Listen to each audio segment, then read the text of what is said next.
Maryland. Cool. Welcome, Flavia. Michelle. Okay, so we are getting close to the top of the hour, so you can keep throwing in chat if how long you've been a teacher and what you currently teach, and we will introduce ourselves while you are doing that. And this is just to make sure that you know you are in the right spot. Hands on, minds on. This is about simulations, using simulations to complement investigations. So hopefully that's what you signed up for and came for. My name is Nathan, so I will be your TCI guy for the day. I was in the classroom a little over 10 years. And then I've been working at TCI for quite a while now, 15, I think almost. I've been a curriculum developer, so kind of helped write activities and investigations, and editor a little bit. And so now my role is to work with science and social studies teachers across the country to try to bring you the best cool activities and investigations that we can. And Linda is also here with us. Do you want to introduce yourself?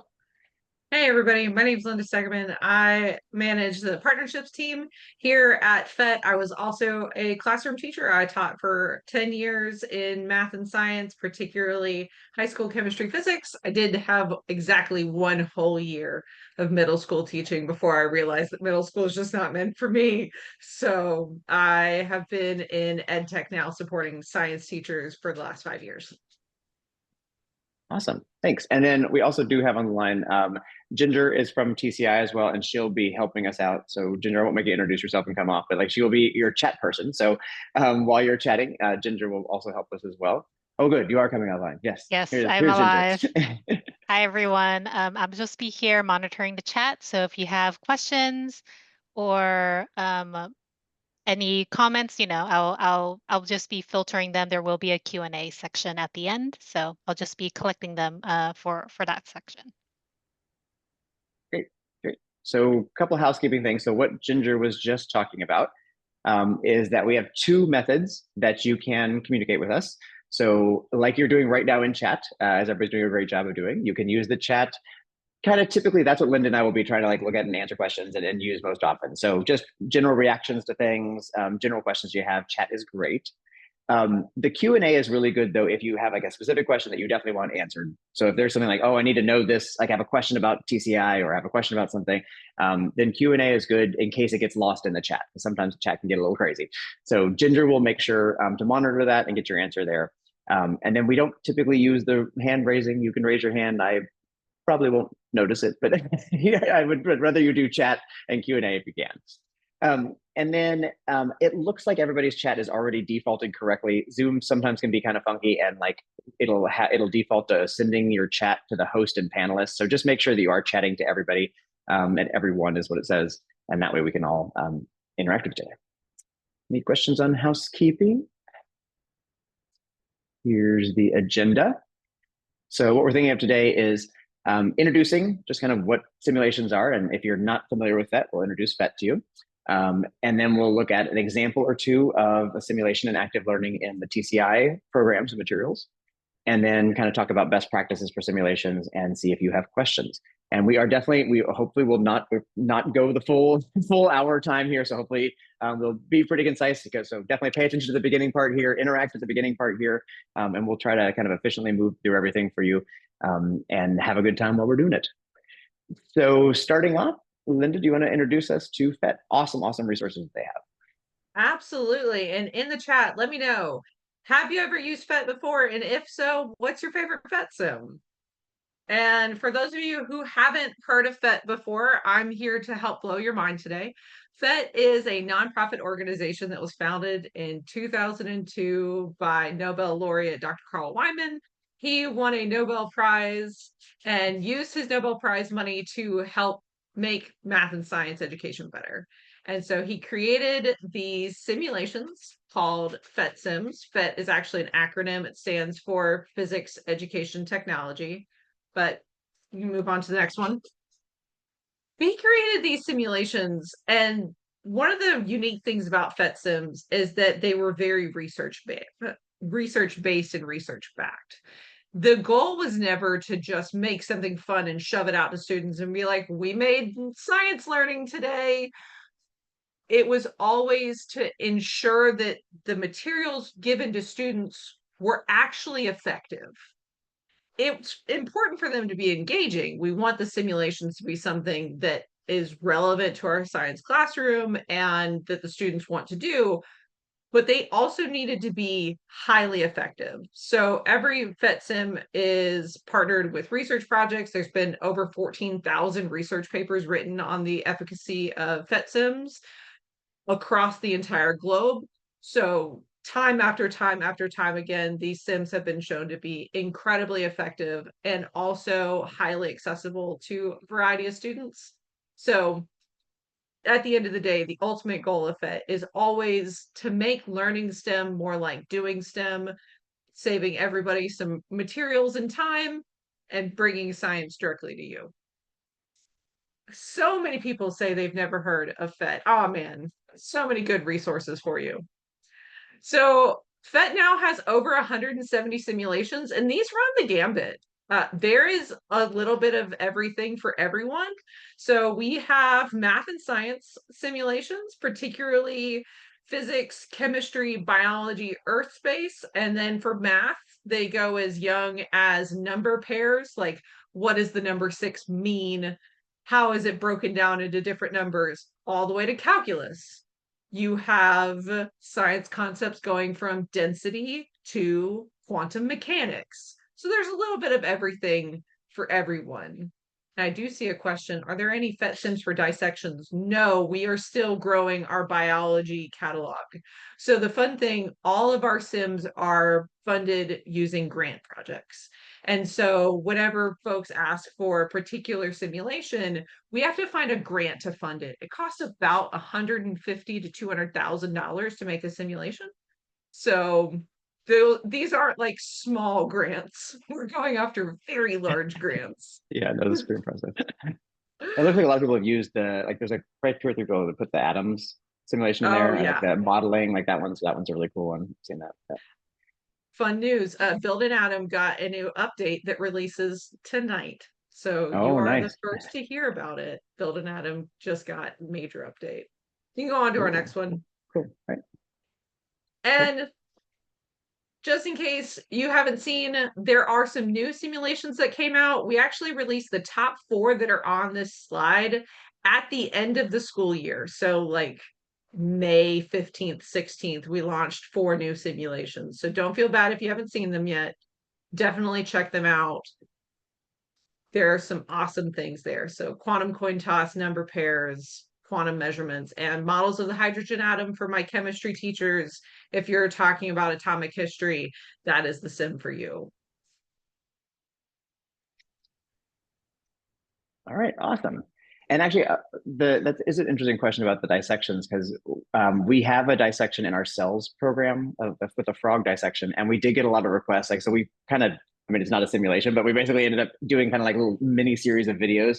So it is nice to have kind of backups for it. So that would be cool one day to have like a kind of a dissection simulation for it. Oh yeah, we would love to do things like that. We often, our thing whenever somebody comes to that is help us find the funding. If you can help us find the funding, we've got the developers. Yeah, We just have that's to go true. find a pocket that's got money. No, and I mean, a lot of these teachers who have been in here for like quite a few years. I also probably remember like everything was, back in Flash back in the day. So, Man. that I'm sure has been one of quite a project that PhET has done over the Oh last my gosh, decade huge, to huge move project. everything away from Flash and be able to be on HTML. That was quite a thing. Those are the PhET ones I remember using in my class with the Oh Flash yeah. style. All right, great. Well, thanks, Linda. So just if y'all could throw in chat, just shift gears a little bit to like what in general, anything, what does active learning to you mean in a science classroom? So what does active learning mean in a science classroom? Throw your answer in chat and we'll give you about 20 seconds, 15, 20 seconds here where I will hum a song to myself or something and you can throw in what makes it active. So Terry mentioned student engagement, right? Hands-on labs. The students are engaged, the teacher's observing, so teacher's not doing all the talking the entire time. Okay, that sounds good. Students doing the work, being engaged. It's going to start moving fast here. Students doing the thinking and work, active thinking, engagement, student directed, great, great, great, great. Hands-on experiments, collaboration, working with classmates. Great, great, great. So active learning, the way we define it here at TCI is very similar to what you all are describing right now in chat. So you can keep throwing in there if you want. But we like to describe active learning in science as being hands-on investigations. You're trying to explore phenomena, explain phenomena, or you're trying to solve a problem. And you do that, with a hands-on method. And then you also have scientific discourse. So you're going to share your ideas, work with classmates. A lot of y'all mentioned, like engaging thinking, collaboration, and discussions. Yep. And then interactive simulation. So you explore concepts more using digital tools and models. So you want to have lots of different ways to explore your different phenomena that you're looking at and thinking about how you learn things. So that's kind of just some of our goals when we're creating TCIs, materials for science.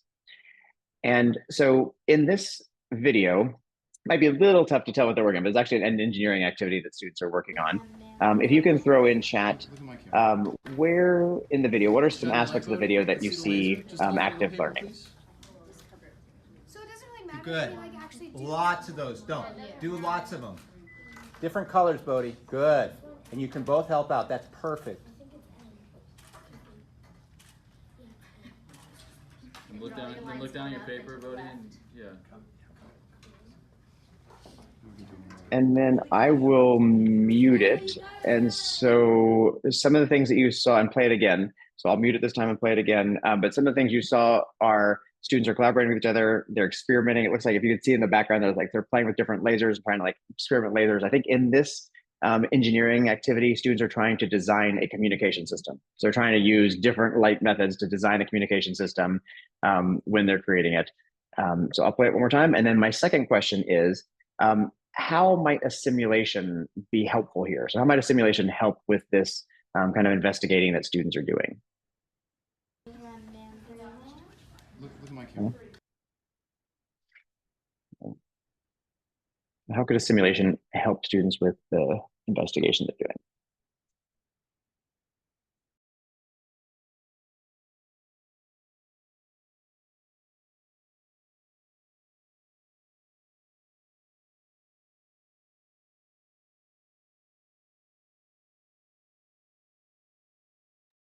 Love the individual exploration. Like that is spot on. It does allow a lot of students to have their own opportunity to work.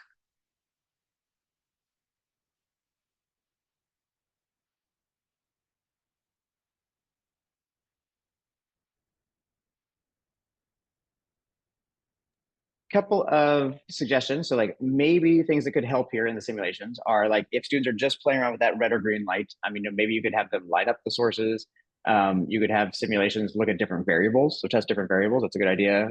Providing hints, that's a good idea, Judith, about like, so it's like support or scaffolding can be in the simulation, as opposed to just throwing students in and having them explore on their own. And being able to experiment with other types of medium that might not be available. So a lot of times a simulation can take you further. Like I can't give you everything in the classroom, but a simulation can help you explore a lot of other different pieces in the classroom. All right, let's look at one other video real quick and kind of same ideas here. So this time we'll ask just the second question. So you'll see the active learning going on here. And so again, for this particular one, what are ways that you think a simulation might help students understand this phenomena that they're trying to explore with a hands-on investigation?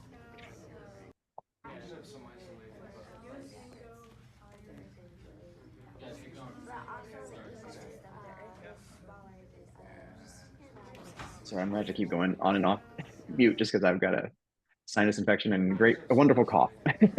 All right, so some of the ideas you had on this one were that you can try different viewpoints, right? So it's like, it's great to do this as a hands-on model, but like you kind of are stuck in like one perspective here. So like simulations could let you see, different locations from sun's view or Earth's view. You can have a more accurate visualization. So a simulation can kind of help like say with the distances. So, it's nice for me to, again, it's good to try the hands-on thing, right? The hands-on is helpful, but how far apart are your Earth and sun? Like that can kind of be in Earth and moon, like that can be weird. So simulations can kind of help control things and have it a learning point of view. All right, great ideas everybody has. Okay. So I also hopefully, love, yeah, I wanted to point out for Rachel's thing, it takes out other distractions. From a classroom management side, it can sometimes be a lot easier to manage a simulation than the chaos of some of the hands-on. Like the chaos is great. Like we definitely still want that in our classrooms. It's fun, it's memorable, but we're all humans. And at the end of the day, we would like it if they would actually learn something sometimes. Yeah, and that ties nicely to like what Scott just threw into about like how like the shadows never quite duplicate the phases quite well. Like when you're doing like the moon phases. So I think in that one they were doing like kind of Earth's rotation, but like when you know the moon phase is another typical one that you would do where you move around and like sometimes it can, like when you get it to work really well, it can be great. But sometimes like you're just like it's really hard for them to see it, or there's too much light in the classroom and you're kind of like, I can't perfectly do it. I've also found that Turn off sometimes the like lights. if you try the modeling first, like let them play around with it, they try to do it, and then you do the simulation, they get to see, oh, so that's kind of how it's supposed to work. And then it can be really cool when they can actually be more successful at the hands-on part, and they can actually get the phases and kind of the shadows to work because they're like, oh, and like it just is like a next level, I think. So that's kind of what we wanted to promote here. Some of the benefits of using simulations is that they really do enhance and supplement hands-on. It's like it is like truly a good way to get minds on and to help with the hands-on. So you don't really want to do just one or the other, and just give you those different learning modalities. Yeah.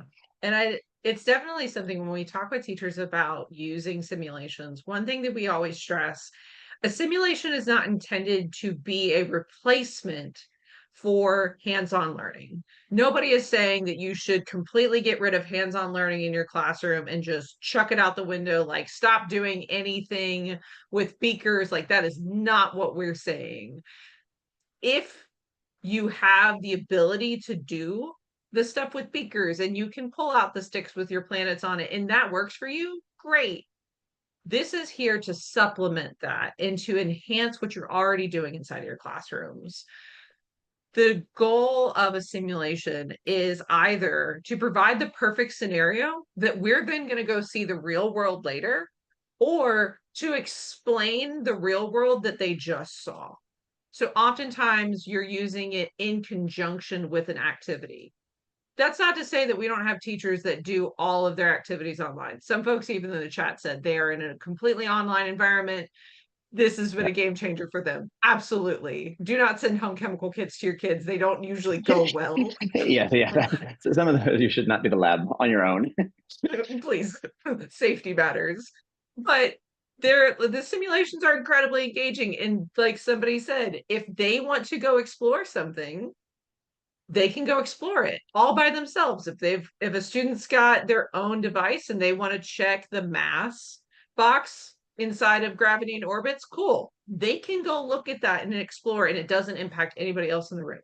All it's doing is enhancing that student's learning and increasing their engagement with the scientific concept.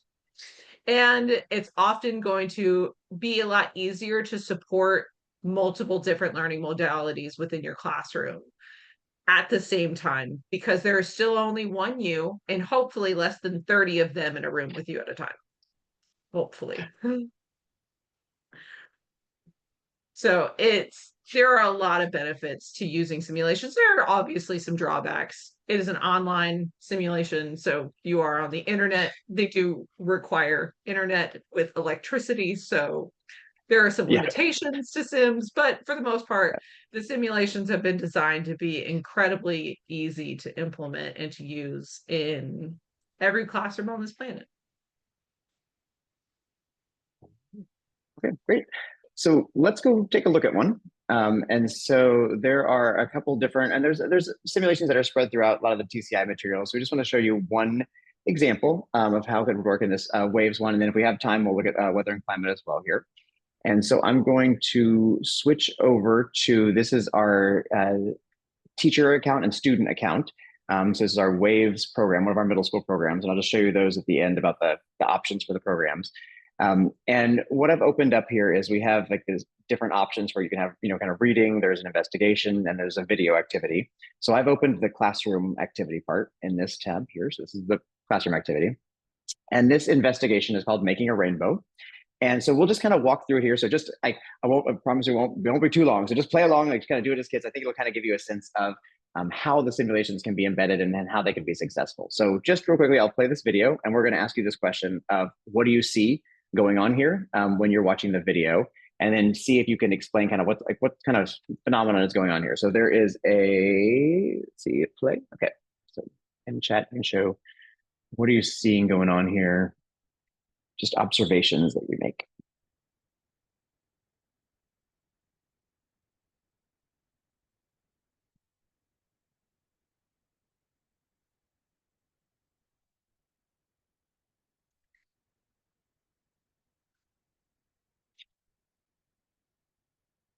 All right, so there is this kind of like ornament in the middle here, this little crystal in the middle. And what colors are you seeing? Okay, so we've written a couple of those. I see shapes with different colors in the crystal, different colors as it spins. Light being reflected, yes. So then again, that's some of our more advanced students. Prism and light, angles, reflections, movement of the object. Okay, so there's an object that's moving around, and the object is actually, I mean, it is just kind of like this, white crystal. But then a lot of y'all are noticing that there's lots of different colors that are, bouncing around over here. So, what's up with all these colors that are here and all the different colors that you're seeing on this?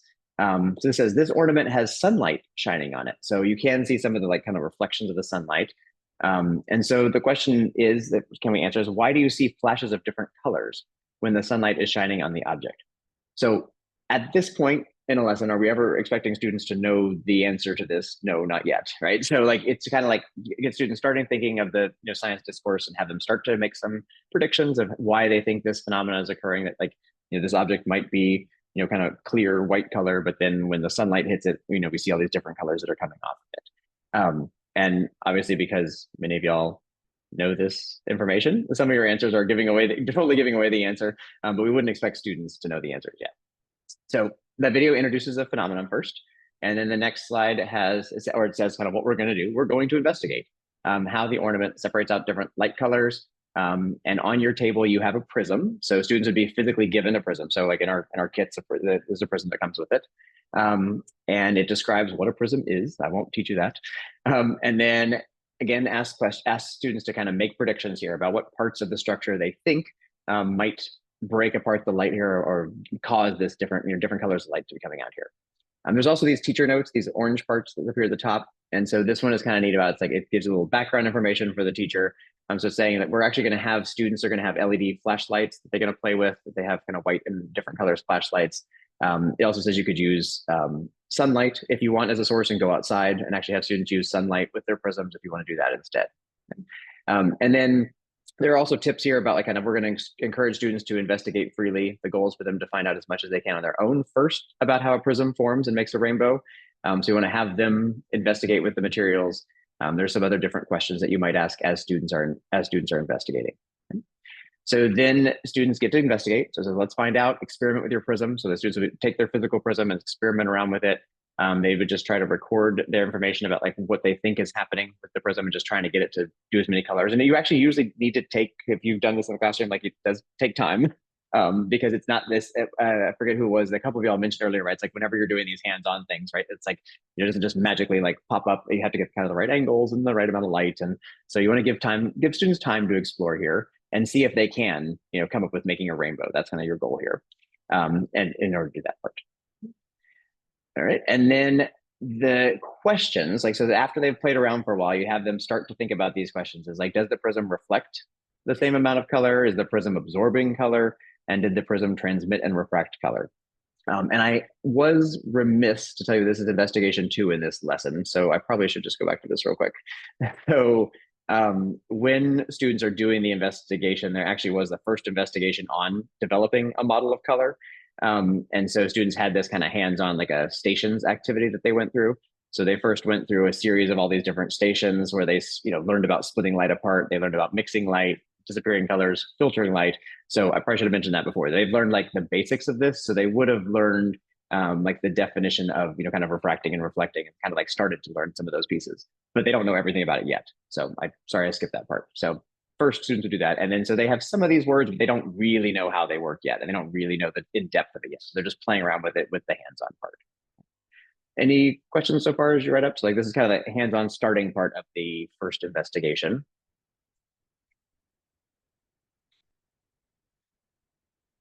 And then this teacher note gives a little bit of kind of like an idea of where we're going then is like how we can then transition and kind of use a simulation to learn more because students are starting to get the idea now, but probably haven't figured it all out yet. So this one's mentioning it's okay if students did not observe the differences, right? And that is, again, a challenge, right? In all science classrooms is like, it just doesn't, magically get exactly the answer we want them to see. And then so in the next part of this investigation, we'll experiment with a simulation. And so that will make the differences more apparent. And so the idea is really what y'all already described in that other one about like after you do the simulation, we'll come back and revise our model and kind of be able to keep going back and forth with it. So that's giving the teacher a heads up on like kind of our end on the teacher side.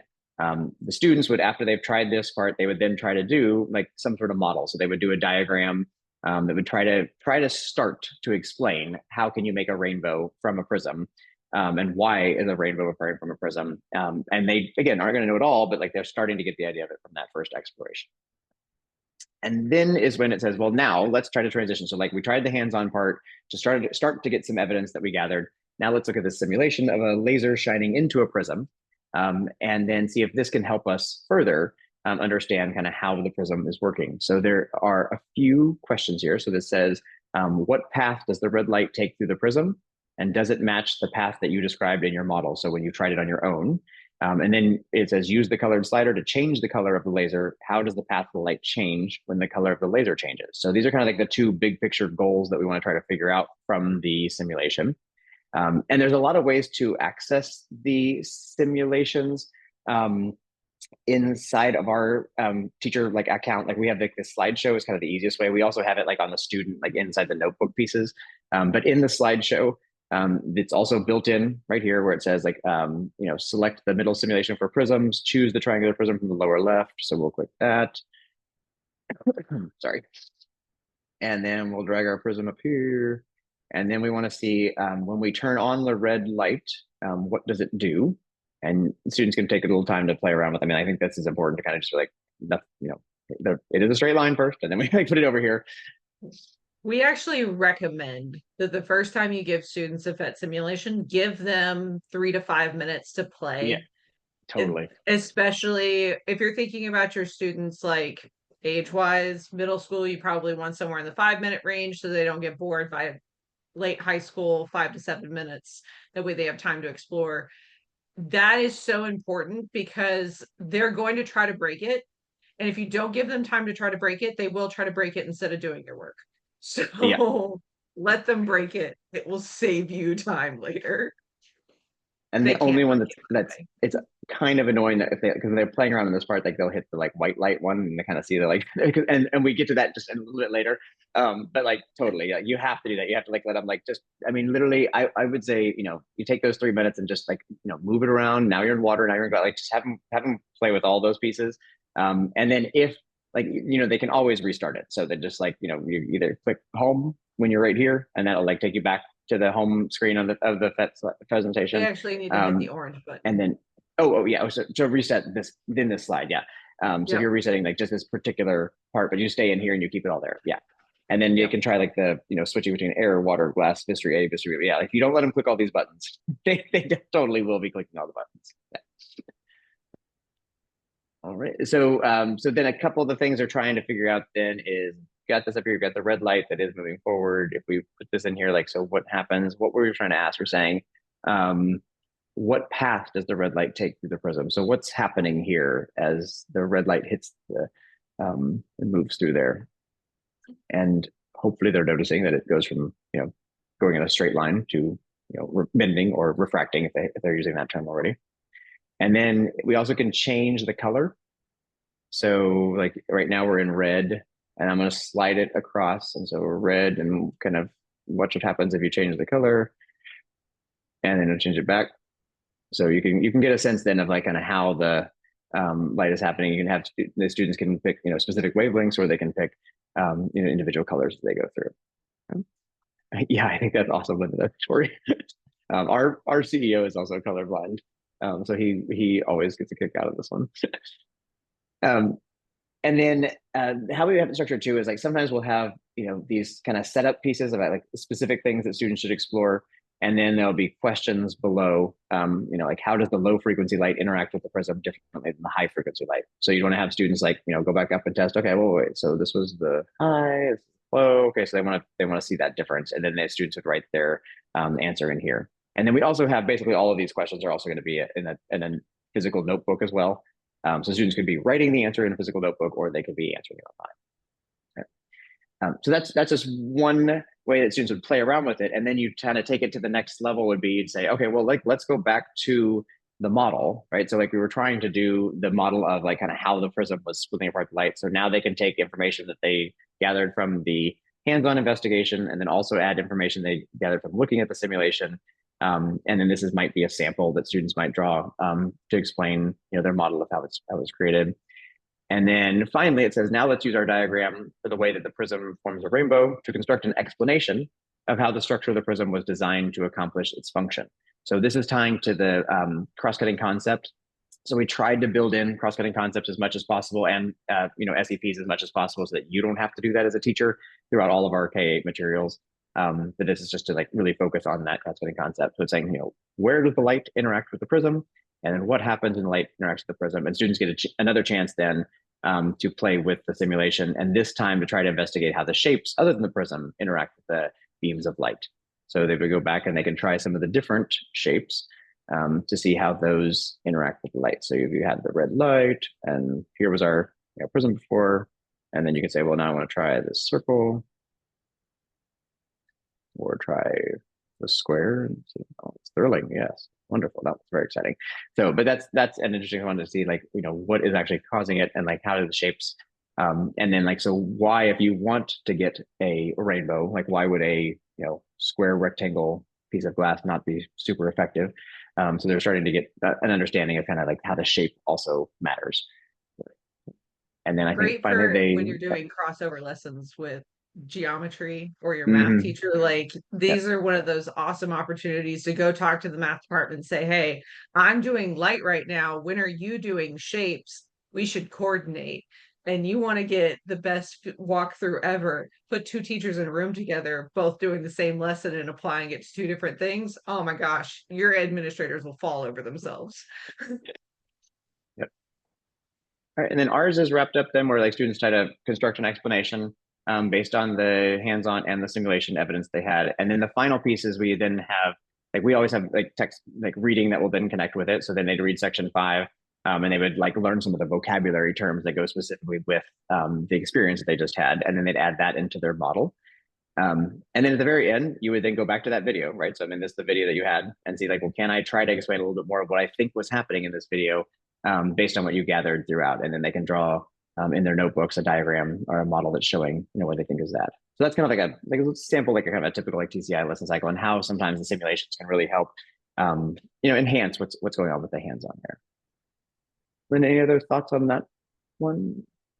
No, I love it. I think it's a really great way. When you think about one of the challenges of actually doing this in class is, one, materials. There's only so many lasers that are commercially available that we want to actually give students. There is a safety concern.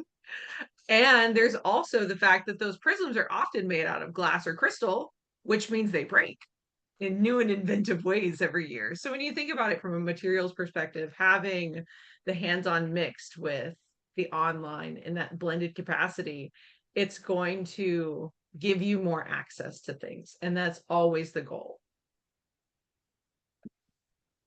Right, and we had one other example. Should we do that, or should we move on? What are you thinking for the weather and climate? We got a few minutes. We can go through it. I think probably pretty good. So like this is just one of their style. Like this one's pretty quick. In this weather and climate lesson, another way to use simulations is kind of so a little bit more of like the direct teaching of something that you just like physically can't see, right? I mean, if you're modeling something like it, you need something, and like a way to bring things to light is there's different styles, right? So this one, they're just trying to model kinetic energy and temperature. And so there's ways that you can do that. Like, so this is kind of a direct teaching slide. This one is, like, kind of ignore these. Okay, so here we have like, well, you could like look at images and pictures, and like, and so we're starting to like kind of describe things here. So like the teacher can be like directly explaining things. And so images, and then like this is a little model of like, okay, in this colder air, like you can see these particles here and the hot particles, but it's just not quite so dynamic when it's a static image in a textbook, right? It's like I can kind of visualize that they might be moving, but it's just not quite there yet. And so that's where a simulation can be really helpful, even at that initial teaching of trying to like initially get a concept down of something, where you can see in this one, like, so this is the states of matter slide. And on the state screen, we want to see the what happens if you add heat or cold to the container particles. And again, same thing on this one. Like you better give them time to explore. There's a lot of fun stuff here that they can click, but they can change the different atom types. They can do solid, liquid, and gas. They could be a solid right now. Here's a liquid. Here's a gas. And then you can see, let's do this solid. Let's do the liquid here. So if we've got a liquid, you can see what happens when we cool it down. So I'm pulling down, and you can see the little adorable little ice cubes that pop up there. So they're cooling, cooling, cooling. And you can see that they slow down, and then I can try heating it up. And we add the flame. And then you start to increase the speed. So it's basically turning those, images into like, more like an actual movement to kind of see what's happening.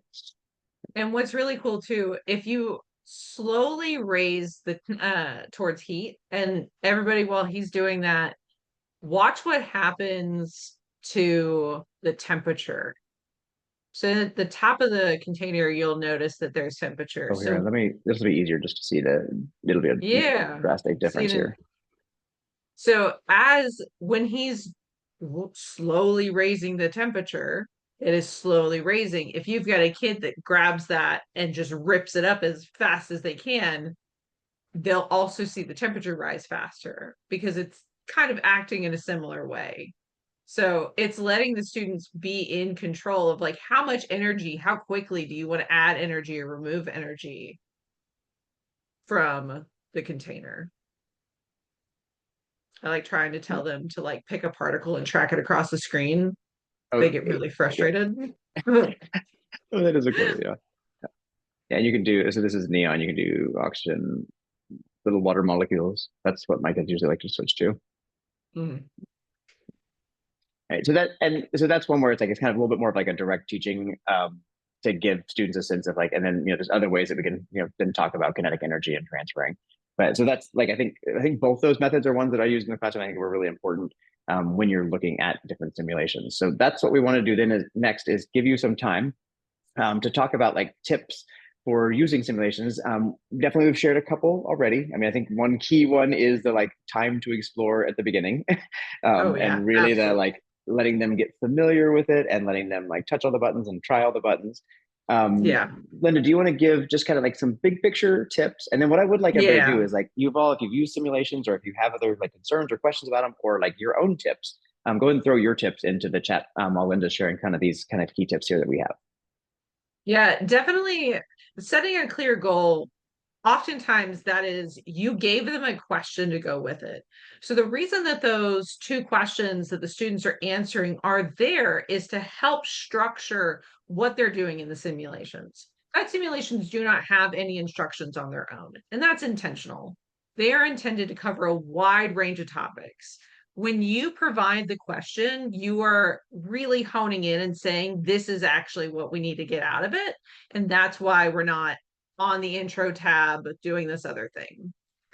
Facilitate discussion, ask the students questions, walk around the room, get them asking questions.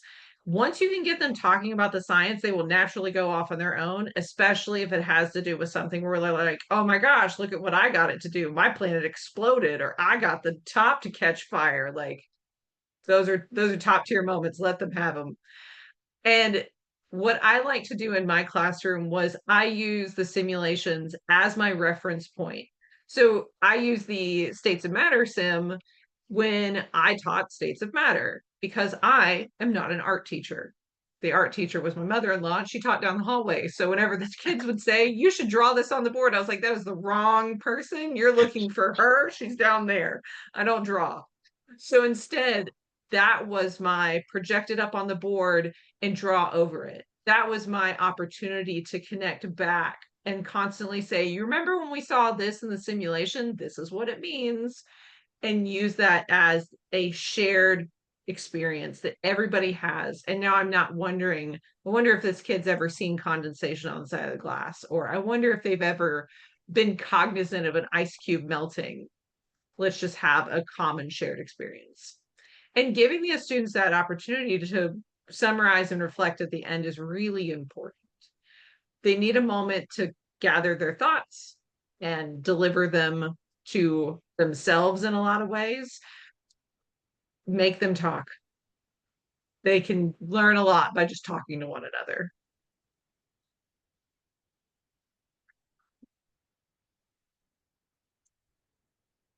And Deanna just put a good question in the chat. Worksheets, Google Docs, lab write-ups for students to work on during or after the simulations. So I think you were saying you don't, y'all do have some though. I know I've seen. We do. So we have activities that go with them, but they're not instructions intentionally built into the simulations. Okay. So we have a catalog of about 3,500 activities that are available for free on the PhET website. Any teacher can download them. You get a teacher account for free. You just sign up with any email and you can download them. Some of them come with answer keys, some don't because they're community submitted. There's a whole bunch of them there. But at the same time, TCI also provides entire lessons to go with them in the notebook. So yeah, and I will give you our like I'll have a QR code in just a second that will give you like access to all of our TCI programs. And then I mean you can literally just search PhET simulations and it'll be there, but it's phet.colorado, right? Is that right? Yep, phet.colorado.edu. I can throw it in the yeah. If Okay, you there it is. search PhET, the yeah, name PhET of will a definitely PhET come and up. lesson, PhET you will will definitely get find it. so many. Yeah. Yeah, so those are great, especially if you want to like if there's individual simulations that you want to find on your own, like there's all kinds of great resources. So I definitely encourage you to explore that. And so let's just do a little final piece here. We'll transition. So these are like resources that you can grab. So please grab the PhET one, then you can look on there. And then also for the TCI resources, TCI stands for Teachers Curriculum Institute down here at the bottom, which is a mouthful. So we just go by TCI all the time. But we are known kind of as the Alive company. So we have Science Alive and Social Studies Alive are our two subjects that we do. And so thanks, Scott, very much. And so our big keys are this active learning, interactive digital experience, and support for every teacher. And so these are the programs that we have. So if you teach K-5, in just a second, I'll put a QR code, but these are the pictures you want to look for, and you can get access to the entire program and to any of the simulations that are in there and the hands-on, and like you can play around with all of the teacher aspects of it. And you could use like the slides I was just showing. So all those slides will be in there. And you can play around with anything that goes with your particular grade level. So that's the K-5, and they do have grade numbers on there when you pick your program. And then for middle school, we have a modular set of programs. So there's 9 programs, and you can mix and match the programs if you want to do kind of more integrated or a discipline style. You could just choose your 9 programs. And again, you'll be able to access those with the QR code I'll give you in a second. So this is our goal again, right? Get students asking questions, doing science. And then throughout the TCI programs and all of ours, you'll have all these different support pieces. So simulations are one major important piece of it. There also will be embedded videos that will be in there that students will use. There's an interactive notebook that students have. There's lesson games that they can play. And there's also like, different connections videos they'll have. And so here is QR code that you can scan. So this will, yes, I believe Linda will it will email you, right? You'll put in your email and then like you'll get an email in response, and Ginger can correct me if I'm wrong. But you'll scan this, you'll put in your basic info, and then it'll email you, and the email will then give you access to the program that you want to take. So you can take, second grade science, or you can take chemistry, or you can take earth science, whichever one that you want to explore and play around with. So that is for you to do. So I will leave that on there. I'll just show you, like, we have a question slide here, but I'm going to leave that on there just so you have time to do it. But if you have questions, go ahead and throw those in the chat, and either Linda or I will try to help with it. And then Ginger, do you have a fun message for us? You can. Q&As there are a few Q&A questions. All right. Awesome. There was one I answered, but Nathan, in case you wanted to elaborate on it, the question was more about how simulations are, if they're located in the classroom investigations, and how they're like integrated into like the TCI investigations. So typically, yes, in the TCI investigations, I'm just scrolling back over. This is back in the real, like, actual teacher account. So a couple places in the investigations, like, so when we were going through that waves investigation, that one was built into this investigation to making a rainbow. So sometimes they'll be like built in because it's like a core part of it is like, we really feel like you should not do just the hands-on prism that we send you, but we really feel like you need to do that simulation. So in some cases, like, they're very well integrated and tied together. In other cases, like this simulation down here, this color vision one is one that we didn't directly tie into this particular lesson, but it's like another really great opportunity for students to play with filters and play with, like, a lot of this was in like the stations that they did. So this one's more of like an individual one, or an independent simulation they have. So you'll have kind of both of those options. There's some that are built in and some that are a little bit more independent. that you can play around with as a student. And then for a few other questions came in. Ricardo wants to know, are the simulations available in Spanish? They are. So our simulations are translated into over 100 languages, and they're translated by our Trusted Translators program. We have volunteers all across the world who speak English, speak some other language, and have teaching experience in math or science, and they are the ones who translate our simulations. So they're not translated by like Google Translate or anything crazy. So you Wow. can find them translated in Spanish, and the Spanish translations are actually done in-house because we have team members located in Mexico and Colombia. Great, great. And there was a question about like getting the link, so you can now scan the QR code. But if you're not looking at the chat, there's a link in the chat. So if you don't want to scan QR code, you can go to that link that Ginger posted in the chat. And there's one question from Teresa who wants to know, when modifying variables or desired results, are the interactions within PhET simulations similar to the questions in the Cambium assessments for science? So I am not directly familiar with the Cambium assessments for science. However, PhET's been around for a quarter of a century. Most of these assessments have not been around for a quarter of a century. And as somebody who works often with these assessment writers, they write with PhET in mind. You would be surprised the number of popular end of high school exams that have strikingly similar questions to existing PhET simulations. So while I don't know off the top of my head if they are very similar to Cambium, I would be shocked if you were unable to find a match. Yeah, and I could definitely say some of the state tests, it's interesting. I know I've seen samples from at least Michigan, California, and I think it was Delaware maybe. And it was funny how many, like, it's like they built their own, but it was basically like well, we know this is kind of an easy way to do a simulation, so they're gonna like they kind of copied it. And a lot of sometimes they're kind of crude copies of what the vet one looks like, but like you can tell they totally got inspired by the one we just looked at, the States of Matter one. I'm saying like it's like nearly identical, like it's like set up just because they're like, well, that worked, so we might as well throw that on the test. Exactly. It happens more often than not. And I mean, why not? Like they're Well, published true, under yes. Creative Like why Commons. reinvent the Yeah, yes, why true. Why reinvent the wheel? We Yep. already did it for you. Yep. All right, so again, in the chat has the link. And then we do have lots of cool ways you can join us, TCI, if you want to follow us on Facebook and Instagram. And then the middle one here, the middle QR code is our main TCI website. So if you have questions about either science programs or social science programs, you can click on there to get more information. And I think that's it. Thank you guys very much for coming. I hope everybody gathered some information from it and got some good resources that you can use. So we thanks. It was a good time with y'all.